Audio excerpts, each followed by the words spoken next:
अस्सलाम वालेकुम। तो बहुत ज़्यादा मुझे इस तरह के कमेंट्स रिसीव हो रहे थे कि आप एक प्रॉपर वीडियो बना दें कि पेपर किस तरह से होता है, यानी जो कोरिया का पेपर है वो किस तरीके से होता है, क्या किस तरह के क्वेश्चन उसमें आएंगे और हमने किस तरीके से उसको हल करना है। तो अगर ये वाली वीडियो आप कंप्लीट देख लेते हैं, एंड तक मुकम्मल देख लेते हैं, आपको सारा तरीका समझ आ जाएगा कि पेपर में कौन से आपने डॉक्यूमेंट साथ लेके जाने होंगे, पेपर आपका कितने टाइम का होगा, किस तरीके से हल करना है। मैं एग्जांपल के तौर पे एक एक क्वेश्चन आपको साथ ना सोल्व भी करके बताऊंगा कि किस तरीके से आपको एक पेपर आएगा। कोशिश करूंगा कि मैं अच्छे तरीके से समझाने की, बाकी जितना हो सका तो मैं आपको समझाऊंगा। लेकिन सबसे पहले आप यहाँ पे एक चीज क्लियर कर लें, जो आपने पेपर के अंदर जाना है आपने डॉक्यूमेंट्स कौन के लेके जाने हैं, ठीक है। अगर आपका टाइम है, सबसे पहले हम टाइमिंग की बात करते हैं। अगर आपका टाइम है, वो आपको पता है कि फलान डेट को फलान टाइम भी मेरा पेपर है। अगर आपका पेपर है 11 बजे, ठीक है, 10:30 बजे आपकी जो हॉल के अंदर वो एंट्री हो जाएगी, यानी आधा घंटा पहले एंट्री हो जाती है, ठीक है। 11 बजे फिक्स, 11 बजे आपका पेपर स्टार्ट हो जाएगा, 10:30 बजे आपकी एंट्री हो जाएगी। अगर आप लेट हो जाते हैं, ठीक है, तो अगर आप 5 मिनट भी लेट हो जाते हैं या 10 मिनट भी, तो वो आपको दोबारा एंटर नहीं होने देंगे। एक बार पेपर का टाइम स्टार्ट हो गया उसके बाद आपकी एंट्री मुमकिन नहीं है, ठीक है। तो कोशिश करनी है कि आपने टाइम से पहले पहुंच जाना है। आधा घंटा पहले आपकी एंट्री होती है। आप जब अंदर हॉल के अंदर एंटर होते हैं, आप जाएंगे, आपको एक कार्ड दिया जाएगा, ठीक है, आपका नंबर होता है, वहां पे स्लिप पड़ी होगी, उसके ऊपर आपने अपना नाम देखना होगा, अपना केएलटी नंबर देखना होगा। अच्छा, डॉक्यूमेंट्स कौन से लेके जाने हैं ये भी आपको मैं क्लियर कर दूं। ओरिजिनल आईडी कार्ड आपने जरूर लेके जाना है, अपना ओरिजिनल पासपोर्ट और केएलटी स्लिप। जो रजिस्ट्रेशन स्लिप आपको इसी ऑफिस से मिली थी जब आपका लकी ड्रा के अंदर नाम आया था, आप दोबारा गए थे रजिस्ट्रेशन के लिए, तो वहां पर एक आपको केएलटी स्लिप दी गई होगी, वो आपने साथ लेके जरूर जानी है। ओरिजिनल पासपोर्ट और ओरिजिनल आईडी कार्ड, ये तीनों चीजें होना जरूरी है। वहां पे जाएंगे, स्लिप पे आप नाम देखेंगे, वो आपको एक कार्ड देंगे, वो इस तरह अपने गले में लटकाना होगा, उसके ऊपर एक नंबर लिखा होगा, ठीक है। फिर हॉल के जो गेट होगा उसके ऊपर एक कोरियन एक पाकिस्तानी दोनों खड़े होंगे, वो आपका आईडी कार्ड, पासपोर्ट और केएलटी स्लिप तीनों चीजें चेक करेंगे। वो आपको बोलेंगे कि ये तीनों चीजें आप हाथ में पकड़ लें, ठीक है। आपने सिंपली वो हाथ में पकड़ लेनी है, वो आपकी तीनों चेक करेंगे, उनकी पिक्चर नेम सारा वो मैच करेंगे, वाकई वही बंदा है। फिर आपने कमरे के अंदर जाना है, वहां पर जो कंप्यूटर की स्क्रीन होगी ना, उसके ऊपर नंबर होंगे, जो आपका कार्ड का नंबर होगा ना। फॉर एग्जांपल मेरा अगर नंबर है ना यहाँ पर 57, ठीक है, तो 57 जिस स्क्रीन पे लिखा होगा, ठीक है, वो तरतीब वाइज होती है सारी। 57 वाली सीट पे जाके मैं बैठूंगा, ऑलरेडी वहां पर मेरा नाम आया होगा, सामने स्क्रीन पर मेरी पिक्चर होगी, मेरा केएलटी नंबर, मैंने किस कैटेगरी के अंदर अप्लाई किया, सारी चीजें वहां पर ऑलरेडी मेंशन होंगी। वहां पे जाके आपने सिंपल बैठ जाना है। उसके बाद आपको कोरियन और पाकिस्तानी उर्दू के अंदर इंस्ट्रक्शन देंगे कि किस तरीके से आपने पेपर हल करें। इंशाल्लाह इस वीडियो के अंदर भी वो मैं आपको बता दूंगा। 50 मिनट टोटल टाइम होता है जिसके अंदर आपने पेपर हल करना होता है विदाउट एनी ब्रेक, यानी एक बार आपका टाइम स्टार्ट हो गया उसके अंदर किसी किस्म की कोई ब्रेक नहीं है। कोई भी मसला होता है तो आपका टाइम रुकेगा नहीं, ठीक है। 50 मिनट के बाद आपका पेपर ऑटोमेटिकली एंड हो जाएगा। अब हम बात करते हैं कि पेपर किस तरह से आता है। मैं आपको अपने लैपटॉप की स्क्रीन पे लेके जाता हूँ, वहां पे एक एक क्वेश्चन उसका साथ हल करके बताता हूँ। तो आपसे यही रिक्वेस्ट है कि आपने इस वीडियो को एंड तक जरूर देखना है, ठीक है। जब आप एंड तक वीडियो देखेंगे आपको सारी चीजें समझ आ जाएंगी। अगर फिर भी कोई क्वेश्चन बच जाता है तो आप कमेंट सेक्शन में पूछ सकते हैं, तो इंशाल्लाह मैं उसका जरूर रिप्लाई करूंगा। तो चलता हूँ अपने लैपटॉप की स्क्रीन पे सारी चीजें आपको ना, यानी पेपर के बारे में मुकम्मल गाइडेंस दे देता हूँ। अच्छा जी, सबसे पहले जब आप जाके हॉल की सीट पे हो जाएंगे, आपका पेपर स्टार्ट हो जाएगा, ठीक है। स्टार्ट होगा, सबसे पहले आपका रीडिंग का पेपर होगा, ठीक है। उसके टोटल 25 मिनट टाइम होंगे। आपकी राइट साइड पे टॉप पे एक क्लॉक वाच जो है वो चलना स्टार्ट हो जाएगी, ठीक है, और आपके सामने क्वेश्चन आ जाएंगे। अब क्वेश्चन यहाँ पे एक और चीज़ क्लियर कर दूँ कि जो चीज़ मैं यहाँ पे बता रहा हूँ सेम एज ए क्वेश्चन नहीं आएंगे। वहाँ पर हो सकता है कि पिक्चर वाला जो क्वेश्चन है ये एंड पे आ जाए, पहले वाला जो एंड पे मैं बताऊँ वो पहले आ जाए, ठीक है। लेकिन मैं आपका एक पेपर का पैटर्न बता देता हूँ कि वो होता किस तरह है, ठीक है। सबसे पहले आपके सामने इस तरह से एक पिक्चर आएगी, ठीक है। एक पिक्चर आएगी, पिक्चर थोड़ी ऊपर होगी, नीचे 4 ऑप्शन होंगे। जिस तरह से ये पिक्चर है, साथ 4 ऑप्शन है। सबसे पहले आपने पिक्चर को देखना है कि पिक्चर के अंदर वो क्या चीज़ है, ठीक है। यहाँ पे देखें एक टीचर है, क्योंकि इसने हाथ में बुक भी पकड़ी हुई है, पीछे एक वाइट बोर्ड भी है, ठीक है। तो आपने इस तरह करने के आपके सामने 4 ऑप्शन होंगे। अब यहाँ पे सबसे पहला ऑप्शन है, इसमें बोल रहा है जी हवेसा वोन। हवेसा वोन कहते हैं फैक्ट्री वर्कर को, ठीक है। क्या ये फैक्ट्री वर्कर है? नहीं, ये गलत जवाब है, ठीक है जी। सेकंड नंबर पे आता है जी सुन सिंह निम। सुन सिंह निम कहते हैं टीचर को, ठीक है। यहाँ पे सुन सिंह निम है, तो आपने इसको सिंपली जो सेकंड ऑप्शन है इसको आपने टिक कर देना है, ठीक है। आपका क्वेश्चन यहाँ पे ख़त्म हो गया। थर्ड और फोर्थ पढ़ने की आपको ज़रूरत ही नहीं है। वैसे भी आप अगर टाइम है तो आप इसको साथ पढ़ सकते हैं, ठीक है, इसका इतना इशू नहीं है। तो इस तरीके से आपका क्वेश्चन आ जाएगा और यही क्वेश्चन आपका लिसनिंग के अंदर आ जाएगा। अब लिसनिंग के अंदर किस तरह से आएगा आगे जाके मैं आपको उसका थोड़ा सा पिक्चर भी दिखा दूंगा, लेकिन यहाँ पे बता दूं कि इस तरह से पिक्चर होगी, 4 ऑप्शन होंगे, चारों खाली होंगे, उसके अंदर कोरियन नहीं लिखी होगी, वो सिर्फ कोरियन बोलेगा, ठीक है। वो पहले ऑप्शन पे बोलेगा हवेसा वॉन, ठीक है, आपने उसको छोड़ देना है। आगे वो नंबर 2 बोलेगा, फिर बोलेगा सुन सिंह निम, ठीक है जी। नंबर 3 भी बोलेगा, नंबर 4 भी बोलेगा। अगर आपका नंबर 2 ठीक है तो आपने नंबर 2 पे टिक कर देना है, ठीक हो गया जी। इस तरह का एक क्वेश्चन आएगा। अच्छा, ये ज़्यादा भी आ सकते हैं। सेकंड नंबर पे आता है जी फिल इन दी ब्लैंक्स के अंदर यहाँ पे देखिए जी, सबसे पहले लिखे हुए है जी छोनन वियतनाम डैश शिमनीदा, ठीक है। मैं वियतनाम का डैश हूँ, ठीक है, मैं वियतनाम का क्या हूँ जी, यहाँ पे मंगोल है, मंगोल जो है ये कंट्री का नाम है, मैं जो है वो वियतनाम का मंगोल हूँ, नहीं ये गलत है, ठीक है। उसके बाद आता है जी सारम, सारम कहते हैं बंदे को, ठीक है। छोनन मैं वियतनाम का सारम इमनीदा बंदा हूँ, ठीक है। ये बिल्कुल इसका परफेक्ट आंसर आ रहा है, ठीक है। यहाँ पर आपका ये सारम यहाँ पे आ जाएगा, सेकंड नंबर को आपने सिंपल इसको टिक कर देना है, तो आपका जो जवाब है वो करेक्ट हो जाएगा। थर्ड नंबर पे इस तरह से 2 लाइनों वाली आपके पास फिल इन दी ब्लैंक्स आ जाएंगी। आपने इस पर कंफ्यूज नहीं होना कि ये यहाँ पर क्या पूछ रहे हैं, ठीक है। सबसे पहले ये पूछ रहे हैं जी डैश, डैश ई इसने लगाया आगे, ठीक है, मार्क फॉर्म है। उसके बाद आता है जी मोशिमनी का डैश क्या है। अब आपको पता ही नहीं कि किस चीज़ के बारे में सवाल कर रहा है। इसने पूछा जी डैश क्या है, ठीक है। तो आपने यहाँ पे क्या इसने लिखो जी रेहान इमनीदा, रेहान है। यहाँ पे सवाल इसने पूछा डैश क्या है, आपको कुछ समझ नहीं आया, लेकिन आपने जब नीचे देखा है कि रेहान इमनीदा यानी ये बंदे का नाम ले रहा है, यानी यहाँ पर किसी चीज़ का जिक्र हो रहा है। आगे इसने कहा जी हांगोक, हांगोक कहते हैं कोरिया को, कोरिया क्या है जी, कोरिया रेहान है, ये गलत हो गया, ठीक है जी। सेकंड ऑप्शन भी है, थर्ड नंबर पे भी, ये थर्ड नंबर पे आपके सामने ऑप्शन है जी इरम ही, ठीक है। इरम कहते हैं नाम को, ठीक है। अब इसने रेहान इमनीदा बोला है नाम, अगर इरम को उठा के यहाँ पे लगा दें तो ये सेंटेंस कंप्लीट हो जाएगा। इरम ही मो शिमनी का, यानी नाम क्या है, रेहान इमनीदा रेहान है, ठीक है। तो इस तरीके से आपका यानी फिल इन दी ब्लैंक्स आ जाएंगी। अभी यहाँ पे नीचे जो ऑप्शन है यहाँ पर है ये क्वेश्चन पूछ रहे हैं, ठीक है। अब यहाँ पे देखें फिल इन दी ब्लैंक्स जो ऊपर वाला ऑप्शन था उसके अंदर फिल इन दी ब्लैंक्स पहले आई थी, इसमें जो ऑप्शन है वो पहले आया, फिल इन दी ब्लैंक्स नीचे आई है, ठीक है।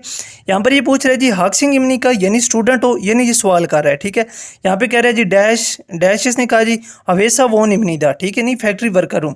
यहाँ पर अब क्या चीज़ आएगी कि ये सेंटेंस कंप्लीट होगा। यहाँ पे इसने सवाल में पूछा है कि हाक सिंह स्टूडेंट हो, इसने कहा जी डैश फैक्ट्री वर्कर हूँ, ठीक है। नहीं का मतलब होता है हाँ, हाँ फैक्ट्री वर्कर हूँ, क्योंकि यहाँ पे तो स्टूडेंट पूछ रहे हैं। तो यहाँ पे आनियो का मतलब होता है नहीं, आनियो यहाँ पर आएगा। सवाल में इसने पूछा जी स्टूडेंट हो, इन्होंने कहा जी आनियो नहीं, वैसा वो नहीं था फैक्ट्री वर्कर हूँ, ठीक है। तो ये आपका सेकंड वाला जो ऑप्शन है ये यहाँ पर सिलेक्ट हो जाएगा। तो उम्मीद करता हूँ ये चीज़ आपको यहाँ तक ये समझ आ गई होगी। अगर कोई नहीं आती तो कमेंट में आप पूछिए, मैं इंशाल्लाह ज़रूर बताऊँगा। नेक्स्ट क्वेश्चन हमारे पास आता है सेम पिक्चर का, ठीक है। यहाँ पे इस तरीके से पिक्चर होगी, 4 नाम यहाँ पे लिखे होंगे, पहले भी मैं समझा चुका हूँ। तो आपने सिंपली यहाँ पे देखें घर बना हुआ है। अब यहाँ पे आपने ऑप्शन देखना है जी कौन सा जो है ना वो खा रहा है, ठीक है। जिस तरह की ये छिब है ये खा रहा है, ठीक है। तो पहला ऑप्शन जो ये आपने सेलेक्ट करना है, वैसा फैक्ट्री को कहते हैं, ठीक है। मात है, शी जंग मार्केट है, ठीक है। इस तरीके से आपने जो आपका करेक्ट आंसर होगा आपने सिंपली उसको टिक कर देना है। अब नेक्स्ट ऑप्शन हमारे पास आता है जी यहाँ पर टाइम का। अब टाइम के अंदर एक चीज़ मैं बिल्कुल समझाता हूँ कि रीडिंग और लिसनिंग के अंदर आपका हर बंदे का, जिसने टेस्ट दिया या जिसने नहीं भी दिया, मैं आपको बताऊँ हर बंदे का ये नहीं डेट और टाइम का ये 2 क्वेश्चन लाजमी आते हैं, चाहे रीडिंग के अंदर आ जाएं चाहे लिसनिंग के अंदर आ जाएं। रीडिंग के अंदर किस तरह आएंगे और लिसनिंग के अंदर किस तरह आएंगे ये भी आगे चल के मैं आपको बता देता हूँ। यहाँ पर देखिए जी टाइम जो है ना वो 1 बजे से लेकर 12 बजे तक होता है, ठीक है।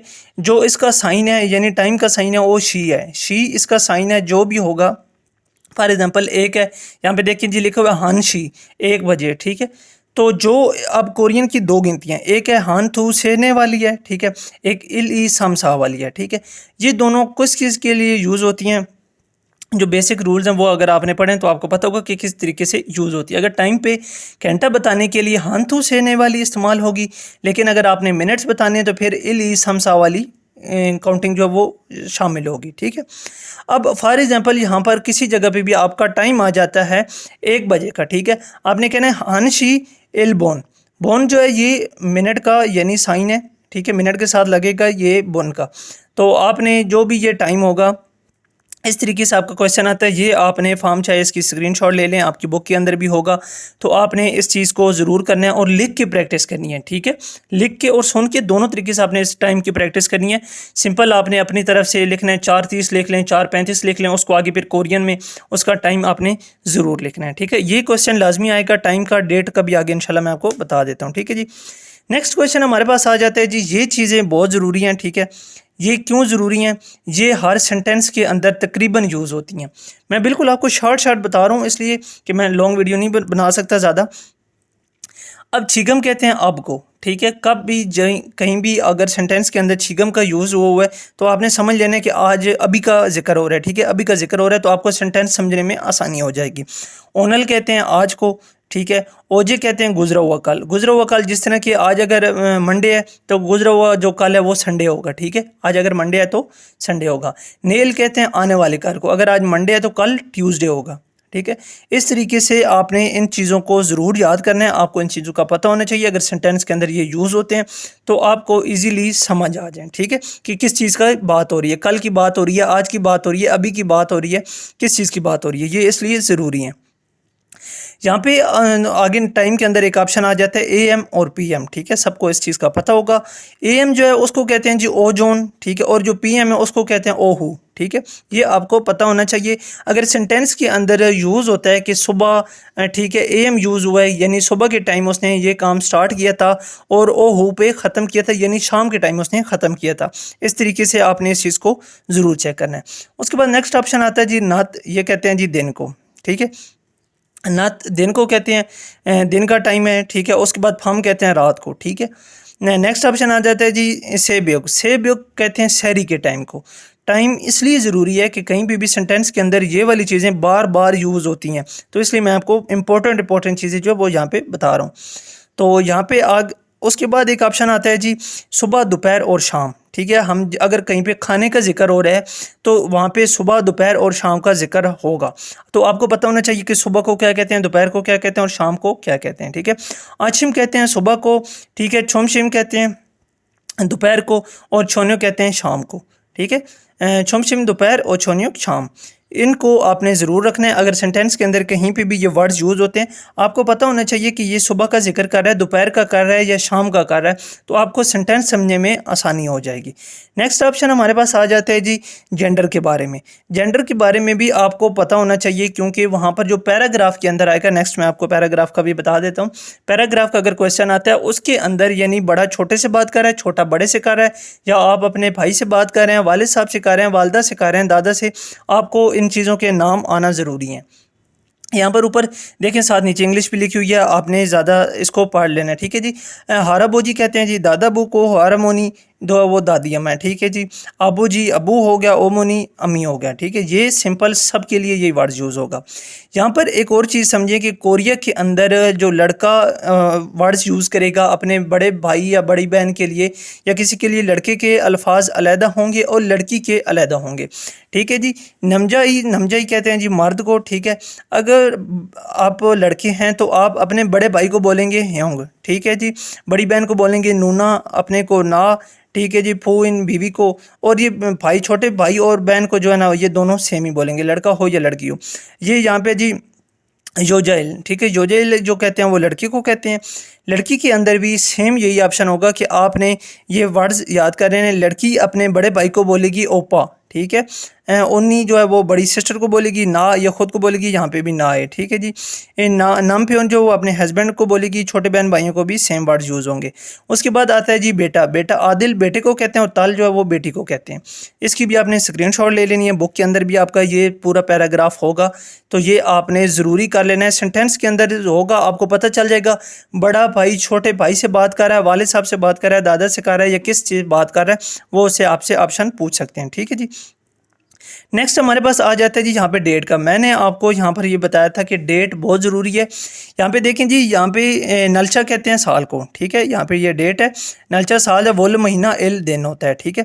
अब जहाँ पे लकी ड्रा के अंदर जिन भाइयों के नाम आ गए थे वो मुझसे पूछ रहे थे कि हमें समझ नहीं आ रही कि हमारा टेस्ट कौन सी डेट को है, तो यहाँ पर थोड़ा सा ना उल्टा लिखा होता है। सबसे पहले साल आता है, साल के बाद महीना आता है, महीने के बाद तारीख आती है। पाकिस्तान के अंदर पहले तारीख आती है, फिर महीना आता है, फिर उसके बाद साल आता है ये थोड़ा सा उल्टा होता है, यानी उसको ही आप उल्टा कर दें तो ये इस तरीके से हो जाता है। ठीक है जी। नलचर साल को कहते हैं, वोल महीने को कहते हैं, इल जो है वो दिन को कहते हैं।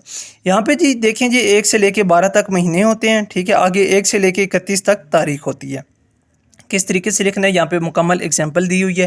यहाँ पे वुल जो है वो महीने को कहते हैं, इल वुल पहला महीना। ठीक है, ये देखें जी इसके अंदर भी जो गिनती यूज़ होगी वो इल समसा वाली ही यूज़ होगी। ठीक है, चाहे वो डेट के अंदर महीने के अंदर हो चाहे डेट के अंदर हो। ठीक है, दोनों के अंदर सेम यानी यूज़ होगी।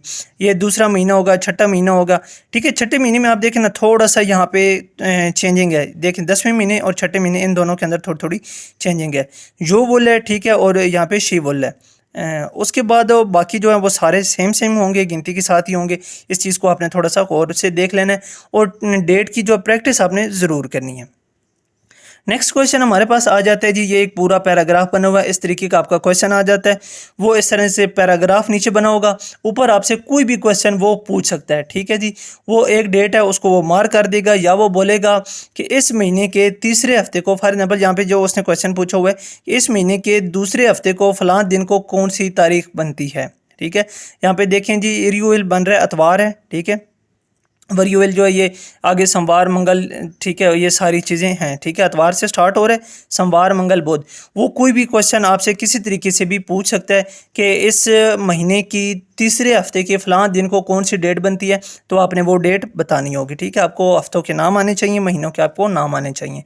अब यहाँ पे देखें जी लास्ट मंथ यानी जो गुजरा हुआ मंथ है उसको क्या कहते हैं। छिनन थल इसको बोलते हैं, छिनल। ठीक है, यहाँ पे रूल वगैरह लगते हैं। ठीक है, छिनल थल इसको बोलते हैं। उसके बाद ई बोन, जो ई बोन मौजूदा होता है, थल महीना होता है। ठीक है, थल भी इसको पढ़ सकते, थल बेसिकली महीने का साइन है। ठीक है, थाइम थल अगला महीना है, ई बोन मौजूदा को कहते हैं। उसके बाद ये गुजरा हुआ हफ्ता हो गया, ओनल आज हो गया जी। उसके बाद नेल आने वाला कल, ये पहले मैं आपको बता। नेक्स्ट हमारे पास क्वेश्चन आता है जी यहाँ पे बिल्डिंग के बारे में। ठीक है, बिल्डिंग का कोई भी जिक्र होगा, हो सकता है कि पिक्चर के अंदर आ जाए बिल्डिंग होगी, वहाँ पे वो पूछेगा जी वो स्कूल जो है वो कौन से फ्लोर पर है, या कैंटीन कौन से फ्लोर पे है, बैंक कौन से फ्लोर पे है, तो आपको यानी पता होना चाहिए। ठीक है जी, उसके बाद ये खुनमुल कहते हैं जी बिल्डिंग को, खुनमुल यहाँ पे लिखा हुआ है, ये बिल्डिंग है। ठीक है जी, ओकसंग जो है ना, ओकसंग रूफ टॉप को कहते हैं, यानी जो टॉप वाला हिस्सा होगा उसको ओकसंग कहते हैं। ठीक है, थर्ड फ्लोर, ये सारे आपने देख लेनी है। जो बेसमेंट है, फर्स्ट राउंड सेकंड राउंड। ठीक है, सेकंड बेसमेंट है, फर्स्ट बेसमेंट है, फर्स्ट फ्लोर है। फिर ठीक है, छोंग जो है ये बेसिकली फ्लोर को कहते हैं। उसके बाद ये लिफ्टर है, उसके बाद खिदान सीढ़ियाँ हो गई। इन चीज़ों के आपको नाम आने चाहिए। ठीक है, आपके सामने एक तस्वीर बनी होगी। ठीक है, वो क्वेश्चन पूछेगा कि इसमें जो है ना हॉस्पिटल कौन सी इमारत पर है, कौन से फ्लोर पर है। ठीक है, तो वहाँ पर वो सामने आपको लिखा हुआ भी होगा कि ये हॉस्पिटल है जी। तो सारी चीज़ें आपके सामने यहाँ पर लिखी होंगी। तो आपने सिंपली जो ऑप्शन होगा वो आपने सेलेक्ट करना होगा। आपको जब यानी बिल्डिंग के फ्लोर का पता होगा कि फर्स्ट फ्लोर को क्या कहते हैं, सेकंड को क्या कहते हैं, थर्ड को क्या कहते हैं, या रूफ टॉप को क्या कहते हैं, बेसमेंट को क्या कहते हैं, तो आपको ईजीली वहाँ पर वो चीज़ समझ आ जाएगी। नेक्स्ट क्वेश्चन हमारे पास आ जाता है जी डायरेक्शन का। अब डायरेक्शन में ये होता है कि रोड साइन आपको यानी कहीं पे आ सकते हैं, रोड साइन आपको बना होगा। ठीक है, आपके सामने पिक्चर होगी, नीचे 4 ऑप्शन होंगे। वो पूछेगा कि इस साइन का क्या मतलब है। ठीक है, तो आपने उस साइन का मतलब बताना होगा। यहाँ पर जितने भी साइन बने हैं, ये फ्रंट ऊपर जाना है, ठीक है, वापस आना है, राइट टर्न करना है, लेफ़्ट करना है, सीढ़ियों से ऊपर जाना है और सीढ़ियों से नीचे जाना है। तो ये बिल्कुल आसान सा काम है। ये आपने साइन जो है ये ज़रूर याद करना है। ये पिक्चर के अंदर आपका क्वेश्चन